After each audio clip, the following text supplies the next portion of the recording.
Hi ಎಲ್ರಿಗೂ, welcome back my village life. ನಾನು ಬೆಳಿಗ್ಗೆ 6:30 ಇವತ್ತು ಬ್ಲಾಗ್ ಸ್ಟಾರ್ಟ್ ಮಾಡ್ತಾ ಇದ್ದೀನಿ. ಹಿಂಗೆ ಸುಮ್ಮನೆ ಹೊರಗಡೆ ಬಂದೆ.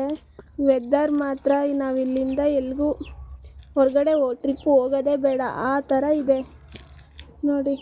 ಮನೆ ಹೊರಗಡೆ ಬಂದರೆ ಹೊರಗಡೆ ಇರೋದಕ್ಕೆ ಆಗ್ತಾಯಿಲ್ಲ, ಅಷ್ಟು ಚಳಿ. ಹಿಮ ಬೀಳ್ತಾ ಇದೆ, ಒಂಥರ ಫಾಗು ಹೆಂಗಿದೆ ನೋಡಿ. ಸ್ವರ್ಗ ನೋಡೋದಕ್ಕೆ ಎಷ್ಟು ಚೆನ್ನಾಗಿದೆ ಗೊತ್ತಾ. ಇದಕ್ಕೆ ಹಳ್ಳಿ ಜೀವನ ಬೇಕು ಅನ್ನೋದು. ಹೀಗೆ ಹೊರಗಡೆ ಎಲ್ಲ ನೋಡಿಕೊಂಡು ಟೀ ಮಾಡೋಣ ಅಂತ ಬಂದೆ ಒಳಗಡೆ. ಈ ಚಳಿಗೆ ಬಿಸಿ ಬಿಸಿ ಟೀ ಮಾಡ್ಕೊಂಡು ಕುಡಿತಾ ಇದ್ದರೆ ಆಹಾ. ಹಿಂಗೆ ಟೀ ಮಾಡಿಕೊಂಡು ನೋಡಿ, ನಮ್ಮ ಹಳ್ಳಿ ಜೀವನ ಹೀಗೆ. ಯಾರ್ಯಾರಿಗೆ ಹಳ್ಳಿ ಜೀವನ ಇಷ್ಟ, ಸಿಟಿ ಲೈಫ್ ಇಷ್ಟ ಅಂತ ಕಮೆಂಟ್ ಮಾಡಿ. ಇದು ನಮ್ಮ ಮೊದಲನೇ ಬ್ಲಾಗ್ ಆಗಿರುತ್ತೆ. ದಯವಿಟ್ಟು ಸಪೋರ್ಟ್ ಮಾಡಿ, ಲೈಕ್ ಮಾಡಿ, ಶೇರ್ ಮಾಡಿ. ಎಲ್ಲರೂ ಹಳ್ಳಿ ಲೈಫ್ಗೋಸ್ಕರ ಸಿಟಿಯಿಂದನೇ ಬರೋದನ್ನೆಲ್ಲ ಮಾರ್ಕೊಂಡು ಹಳ್ಳೀಲಿ ಬಂದು ಜೀವನ ಮಾಡ್ತಾರೆ. ಅಂಥದ್ರಲ್ಲಿ ನಾವು ಹಳ್ಳಿಲೇ ಹುಟ್ಟಿ, ಹಳ್ಳಿಲೇ ಬೆಳೆದು, ಹಳ್ಳಿಲೇ ಇದ್ದೀವಿ ಅಂದರೆ ನಾವು ಎಷ್ಟು ಪುಣ್ಯ ಮಾಡಿರ್ಬೇಕಲ್ವ. ಹಿಂಗೆ ಟೀ ಮಾಡ್ಕೊಂಡು ಬಂದೆ ಹೊರಗಡೆ. ವಾವ್, ನೋಡೋಕೆ ಕಣ್ಣು ಸಾಲದು. ನೆಕ್ಸ್ಟು ಟೀ ಕುಡಿದು ಒಳಗಡೆ ಬಂದೆ. ಕಸ ಹೊಡೆದು ಬಾಗಿಲಿಗೆ ನೀರು ಹಾಕಿ ಅಡುಗೆ ಮಾಡೋಣ ಅಂತ. ಇವತ್ತು ನಮ್ಮ ಹೊಲದಲ್ಲೇ ಕಿತ್ಕೊಬಂದಿರೋ ಅವರೆಬೇಳೆ ಇತ್ತು, ಅದನ್ನು ನಿಮ್ಗೊಂದು ವಿಡಿಯೋ ಮಾಡಾಕ್ತೀನಿ. ಅವರೆಕಾಯಿ ಮತ್ತು ಇಸ್ಕಿದ ಕಾಳು ಎಲ್ಲ ನಾವೇ ಬೆಳೆದಿರೋದು. ನೋಡಿರಿ, ಸಿಟಿಲಿರೋರ್ಗೆ ಅದೆಲ್ಲ ಸಿಗಲ್ಲ. ನ್ಯಾಚುರಲ್ಲಾಗಿ ಏನು ಕೆಮಿಕಲ್ ಹಾಕ್ದಲೇ ಬೆಳೆದಿರೋ ಫುಡ್ಡು ಹಳ್ಳೀಲಿ ಸಿಗುತ್ತೆ. ಹೊರಗಡೆ ಬಂದೆ. ನಾವು ತಪ್ಪಲಲ್ಲೇ ಯೂಶ್ವಲಿ ಯಾವಾಗಲೂ ಅನ್ನ ಮಾಡೋದು. ಕುಕ್ಕರಲ್ಲಿ ಮಾಡಿದ್ರೆ ನಮ್ಮ ಮನೆಯವ್ರಿಗೆ ಇಷ್ಟ ಆಗೋಲ್ಲ. ತಪ್ಪಲಲ್ಲಿ ಮಾಡೋ ಅನ್ನನೇ ಏನೋ ಅವ್ರಿಗೆ ತುಂಬ ಇಷ್ಟ. ನಾವು ಯಾವಾಗಲೂ ತಪ್ಪಲಲ್ಲೇ ಮಾಡೋದು. ಇನ್ನು ಅನ್ನ ಮಾಡಿಬಿಟ್ಟು ಸಾಂಬಾರು ಮಾಡೋಣ ಅಂತ ಹೋದೆ. ಅಷ್ಟರಲ್ಲಿ ನಮ್ಮ ಅತ್ತೆ ಹಾಲು ತೊಗೊಬಂದರು. ನಮ್ಮ ಮನೆಯಲ್ಲೇ ಕರೆದಿರೋದು ಹಾಲು. ಅದನ್ನು ಬಾಟ್ಲಿಗೆ ಒಯ್ದು ಫ್ರಿಜ್ಜಲ್ಲಿ ಇಡ್ತಾಯಿದ್ದೀನಿ. ಕಾಸಿಡಲ್ಲ, ಸುಮ್ಮನೆ ಏನು ನಮಗೆ ಜಾಸ್ತಿ ಏನು ಯೂಸ್ ಆಗೋಲ್ಲ ಅಂತ ಫ್ರಿಜ್ಜಲ್ಲಿ ಇಡ್ತೀನಿ. ಫ್ರಿಜ್ಜಲ್ಲಿ ಇಟ್ಟರೆ ನಾಳೆಗೂ ಬಳಸ್ಕೋಬೋದಲ್ವಾ. ಈಗ ಹಾಲನ್ನ ಬಾಟ್ಲಿಗೆ ಒಯ್ದು ಫ್ರಿಜ್ಜಲ್ಲಿ ಎತ್ತಿಟ್ಟು ಈಗ ಹೊರಗಡೆ ಪಾಪು ಆಡ್ಸೋಣ ಅಂತ ಬಂದೆ. ನೋಡಿ ಹೆಂಗೆ ಆಡ್ತಿದ್ದಾಳೆ. ಇದಾದಮೇಲೆ ಒಳಗಡೆ ಬಂದೆ. ಅಷ್ಟರಲ್ಲಿ ಆಲ್ರೆಡಿ ಅಕ್ಕ ತರಕಾರಿ ಹೆಚ್ಚುತ್ತಾ ಆವಾಗಲೇ ಹೇಳಿದ್ನಲ್ಲ, ಅವರೆಬೇಳೆ ಸಾಂಬಾರು, ಮಸ್ಕಾಯಿ ಮಾಡೋಣ ಅಂತ. ನಿಮ್ಮ ಕಡೆ ಏನು ಹೇಳ್ತಾರೆ, ಮಸ್ಕಾಯಿ ಅಂತಾರೆ, ಏನು ಹೇಳ್ತಾರೆ ಕಮೆಂಟ್ ಮಾಡಿ. ಮಸ್ಕಾಯಿಗೆ ನಾನು ಬೇಳೆ ಹಾಕೋಣ ಅಂತ ಬೇಳೆ ತೊಗೋತಾ ಇದ್ದೀನಿ. ಎಲ್ಲ ಆಲ್ರೆಡಿ ಅಕ್ಕ ರೆಡಿ ಮಾಡಿ ಇಟ್ಕೊಂಡಿದ್ದಾಳೆ. ತರಕಾರಿ ಎಲ್ಲ ಹಚ್ತಾ ಇದ್ದಾಳೆ. ಇವಾಗ ನಾನು ಬೇಳೆ ತೊಗೊಂಡೆ, ಸ್ವಲ್ಪ ಬೇಳೆ. ಇನ್ನು ನಾನು ಬೇಳೆ ತೊಗೊಂಡೆ, ಅಕ್ಕ ತರಕಾರಿ ಎಲ್ಲ ರೆಡಿ ಮಾಡ್ಕೊಂಡಿದ್ಲು.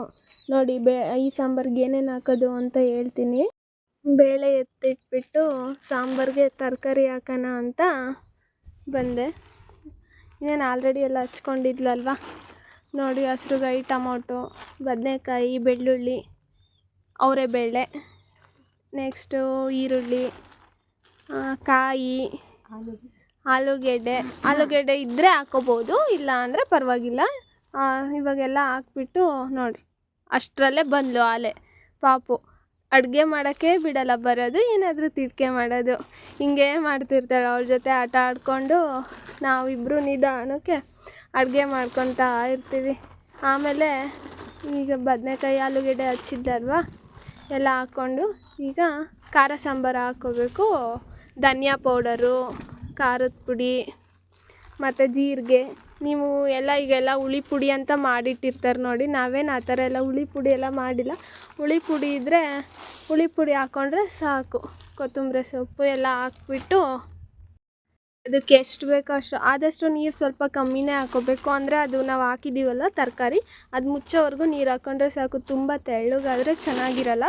ಸ್ವಲ್ಪ ಗಟ್ಟಿಗಿದ್ದರೆ ತಿನ್ನೋದಕ್ಕೆ ಅದು ಅವರೆಕಾಳೆಲ್ಲ ಸಿಗ್ತಾ ಇರುತ್ತಲ್ವ, ಚೆನ್ನಾಗಿರುತ್ತೆ. ಈಗ ಉಪ್ಪು ಹಾಕ್ಬಿಟ್ಟು ಇಡ್ತಾಯಿದ್ದೀನಿ ನೋಡಿ. ಇಷ್ಟೇ, ನೀರು ಅದಕ್ಕೆ ಎಷ್ಟು ಬೇಕೋ ಅಷ್ಟು ನೀರು ಹಾಕಿ ಮುಚ್ಚಿ ಒಂದು 3ರಿಂದ 4 ವಿಜಿಲ್ ಹಾಕಿಸ್ಕೊಂಡ್ರೆ ಸಾಕು, ಚೆನ್ನಾಗಿ ಬೆಂದಿರುತ್ತೆ. ಇನ್ನು ಅದನ್ನು ಮುಚ್ಚಿ ಹಿಂಗೆ ಹೊರಗಡೆ ಏನಾದರೂ ಕೆಲಸ ಇದೆಯಾ ಅಂತ ನೋಡ್ಕೊತಿದ್ದೆ. ಅಷ್ಟರಲ್ಲಿ ವಿಜಿಲ್ ಬಂದು ಅದು ನೋಡಿ ಎಲ್ಲ ಚೆನ್ನಾಗಿ ಬೆಂದಿದೆ. ಹಿಂಗೆ ಇವಾಗೆಲ್ಲ ಸ್ಮ್ಯಾಶರ್ ಇರುತ್ತೆ, ಮಸಗುಂಡು ಅಂತಾರೆ ಇದಕ್ಕೆ ನಮ್ಮ ಹಳ್ಳಿ ಸೈಡು. ಇದರಲ್ಲಿ ಚೆನ್ನಾಗಿ ಮಸ್ಕೋಬೇಕು ಅದನ್ನು, ಆವಾಗಲೇ ಅದು ರುಚಿ ಬರೋದು. ಉಪ್ಪು ಖಾರ ಎಲ್ಲ ಸರಿಯಾಗಿದೆಯಾ ನೋಡಿಕೊಂಡು ಅದಕ್ಕೆ ಒಗ್ಗರಣೆ ಕೊಟ್ಕೊಂಡ್ರೆ ಮುಗೀತು ಸಾಂಬಾರು. ಅವರೆಬೇಳೆ ಮಸ್ಕಾಯಿ ಸಾಂಬಾರೇನೋ ಆಯಿತು.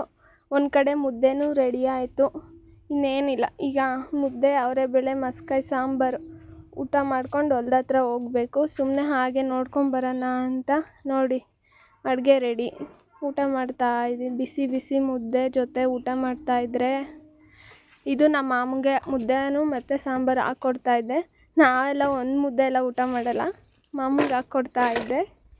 ಮಾಮಂಗೆ ಊಟಕ್ಕಿಟ್ಟು ಹಿಂಗೆ ಆಚೆ ಬಂದೆ. ಹೂವಿನ ಗಿಡದಲ್ಲಿ ಯಾವುದಾದ್ರೂ ಹೂವು ಬಿಟ್ಟಿದೆಯಾ ನೋಡೋಣ ಅಂತ. ಇಲ್ಲಿ ಒಂದೇ ಒಂದು ಹೂವು ಅರಳಿತ್ತು ಇವತ್ತು, ದಾಸವಾಳದ ಹೂವು ಅಂತ, ತುಂಬ ಚೆನ್ನಾಗಿದೆ.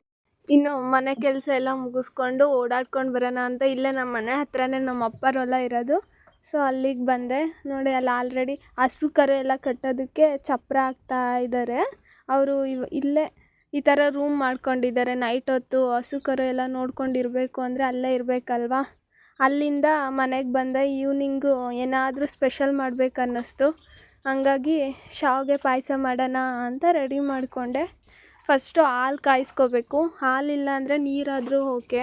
ಚೆನ್ನಾಗಿ ಹಾಲು ಕುದಿದ್ಮೇಲೆ ಶಾವಿಗೆ ಹಾಕಿ ತಿರುಗಿಸ್ಕೋಬೇಕು. ತಿರುಗಿಸ್ಕೊಂಡು ಒಂದು 10 ನಿಮಿಷ ಬೇಯಿಸ್ಕೋಬೇಕು. ಅದು ಶಾವಿಗೆ ಬೇಯೋ ತನಕ ಚೆನ್ನಾಗಿ ಬೇಯಿಸ್ಕೋಬೇಕು. ನೋಡಿ ಆಲ್ರೆಡಿ ಒಂದು 80% ಬೆಂದಿದೆ. ಇವಾಗ ಸಕ್ಕರೆ ಹಾಕ್ಕೋಬೋದು, ಇಲ್ಲ ಬೆಲ್ಲ ಹಾಕ್ಕೋಬೋದು. ನಾನು ಬೆಲ್ಲನೇ ಜಾಸ್ತಿ ಪ್ರಿಫರ್ ಮಾಡೋದು, ಯಾವಾಗಲೂ ಬೆಲ್ಲನೇ ಯೂಸ್ ಮಾಡೋದು.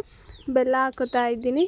ಫೈನಲಿ ಇದಕ್ಕೆ ಬೆಲ್ಲ ಹಾಕ್ಬಿಟ್ಟು ನೆಕ್ಸ್ಟು 1-2 ಪೀಸ್ ಏಲಕ್ಕಿ ಪೀಸ್ ಬೆಲ್ಲ ಹಾಕ್ಕೊಂಡು ತಿರುಗಿಸ್ತಾ ಇದ್ದೀನಿ. ಅದು ಚೆನ್ನಾಗಿ ಬೆಲ್ಲ ಕರ್ಗೋವರೆಗೂ ಲೋ ಫ್ಲೇಮಲ್ಲಿ ಇಟ್ಕೊಂಡು ಕುದಿಸ್ಕೋಬೇಕು. ಶಾವಿಗೆ ಜಾಸ್ತಿ ಬೆಂದ್ಬಿಡುತ್ತೆ, ಮುಂಚೆನೇ ನೋಡಿ ಬೆಲ್ಲ ಹಾಕ್ಕೊಳ್ಳಿ. ಈಗ ಏಲಕ್ಕಿ ಕಾಯಿ ಹಾಕ್ಕೋತಾ ಇದ್ದೀನಿ. ಕಾಯಿ ಮಿಕ್ಸಿಗೆ ಹಾಕ್ಬಿಟ್ಟಾದರೂ ಹಾಕ್ತಾರೆ. ನಮ್ಮ ಮನೇಲಿ ಹಿಂಗೆ ಹಾಕಿದ್ರೆ ಇಷ್ಟ ಎಲ್ರಿಗೂ, ಅದಕ್ಕೆ ನಾನು ಹಂಗೆ ಹಾಕ್ತಾಯಿದ್ದೀನಿ. ಸೊ ಅದ್ರ ಜೊತೆ ಮೆಣ್ಸಿನ್ಕಾಯಿ ಬಜ್ಜಿ ಇದ್ದರೆ ಇನ್ನೂ ಚೆನ್ನಾಗಿರುತ್ತಲ್ವ ಈ ಚಳಿಗೆ.